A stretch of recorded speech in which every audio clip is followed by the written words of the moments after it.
Hello everyone, and welcome back to Neighborly Pixels, Hardcore Strategy, and whatnot. In this episode, we will be tackling the final chapter in the third dream, which is quite a doozy, I will say. When you start off, you'll notice that there's an unusually shaped incline. It's pretty difficult to get up, but normally what you want to do is you want to trigger the bomb in so you don't have to fight his enemies. And right here, basically you just gotta wait for the saw blade to go down. Simple dodging technique. And normally you want to go to the left before going to that chain right there, because there's a chance you can end up hitting the spikes on the wall there. And of course, since I'm very low health, and you do not. But you do want to be careful in these sort of situations, because otherwise you can find yourself ending up getting sidetracked by the wraiths that be camping down there. And of course, as you can see to the left, that the squid thing just follows you no matter what. Most of the time it's pretty careful to avoid spikes, but sometimes you'll notice off screen they'll get hit. It's kind of an odd AI pathing. But you do want to get a checkpoint up to here at least, because coming up is a skip that is thoroughly easier in the game than trying to go the general pathing. Of course, you can see there's like a little bomb in right there. I just decided to trigger for no reason at all, no reason in particular. But right here, instead of going to the right, which the game teaches you want to go up this time. And over here is basically a way to get into the secret. You want to make sure you want to air jump the right way over these little ledges there. And you'll know that's the secret because there's a pacer. What you don't want to do is go low enough so that the wraith can trigger, because otherwise the thing will follow you to the top and it'll most likely become a major distraction for you. So you just want, that's mostly what this skip is for, to avoid fighting the wraith. Because for the most part, flying enemies in this game are a pain to deal with, especially when they aggro and do not leave you alone at all once they see you. And this, of course, is an example of why it's better to kick the enemies off the ledge instead of trying to fight them. It's a lot easier when the surface is pretty much entirely slick, because when it's entirely slick, you have a hard time of actually getting the right grasp on where you should kill them. Safety right here is crucial, because coming up is the part where you have to dodge at least 5 or so squiddy things at once, and it'll show an example really quick of why it's best to just try to run away from these things as quick as possible rather than trying to attack them head on while you're not even on a flat enough surface to do so. Some of the parts coming up here I'm going to have to slow down a little bit because they do require a little bit of attention to keep track of, because otherwise they'll happen too quick. Like this part right here, basically once you get to the chains right there, you want to dash down and dash forward. It'll easily help you dodge and knife them, and also you want to make sure you're in the right part of the air to get the bomb boost, because otherwise you'll have a much harder time going off from that one slick ledge. And earlier you saw I had to kill off some of the squiddy things because you do want to save right here as well, as coming up is one of the more difficult parts of this particular level.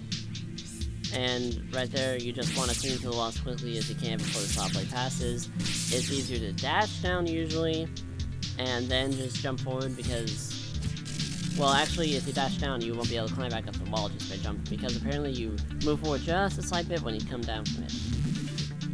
But for the most part, any enemy that comes in onto the platform when you're right below them, you want to make sure that you can just kick them off.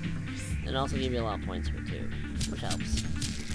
Another thing I need to point out is this level is probably one of the highest score levels that you can get. This is even where you can get the times 50 combo if you are quick enough. Basically what it is. Now right here you can see I'm just killing off this wraith right here. You do want to kill these guys off as soon as you can once they come into view, because otherwise they'll just keep following you throughout the entire level, and it can become quite a nuisance if you end up saving and they're like right behind you. So yeah, but you do want to save here, because there is a chance you can fall off from this little spot here. And normally, again, instead of going to the far right to follow the path, we're going to kick that guy off, and we're going to jump below them and just launch all these guys off the edge as well, because that entire area up there is just for getting score points. You don't have to go through that thing at all. Now, up here is a very tricky obstacle, so you do want to save up there or down there if you can get the right timing.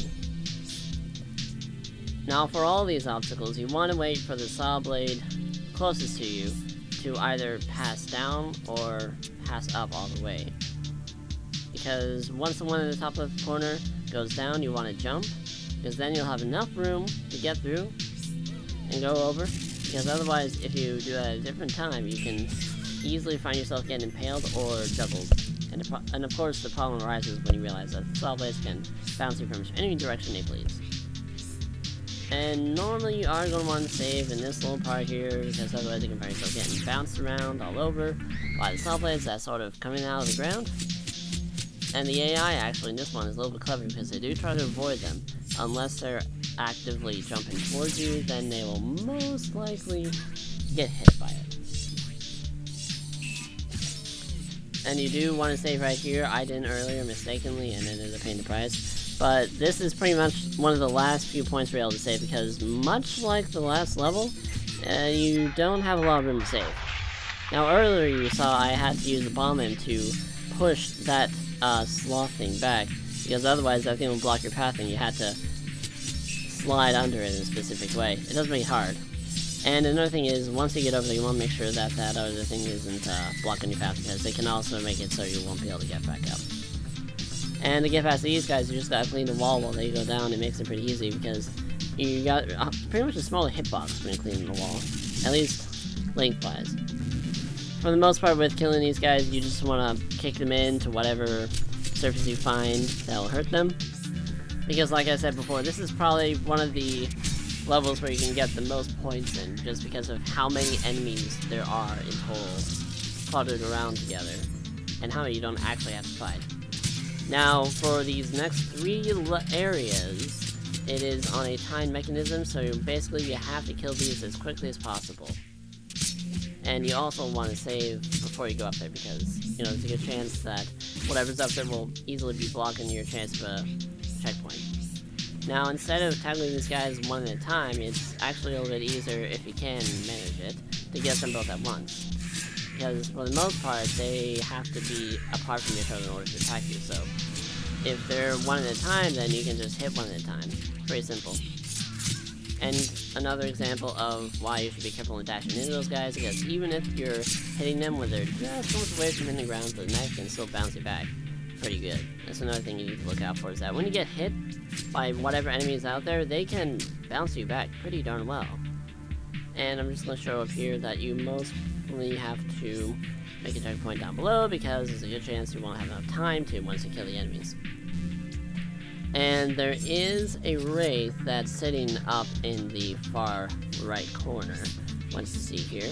Now for this, you want to go for that guy first, but before you do that, you want to kick the shamblers out of the way into one corner. That way you won't have to worry about them for the most part, because they can get pretty stuck up with each other pretty easily if you just kick them in there. And at that point, you just want to, you know, stab them. Now, in this last room, there is a small room that one of the squiddy things come out of that you can pretty much duck down into. It makes it easier to kill them. However, if you wait too long, the knife imps will come down and they will most likely hit you from there and become much harder to kill. So you do want to get out there if you ever plan on doing that as quickly as possible after, of course, killing squiddy things, which, by the way, are still one of the most annoying enemies in the game. And that's pretty much the entire level. It was a little bit shorter than the last one, and kind of a lot more fun too, just because there are more enemies to kill. But for the most part, that's pretty much all you need to know for this one. I hope you all enjoyed it and learned a valuable lesson from it. And with that, I will see you all in the next episode. See you then.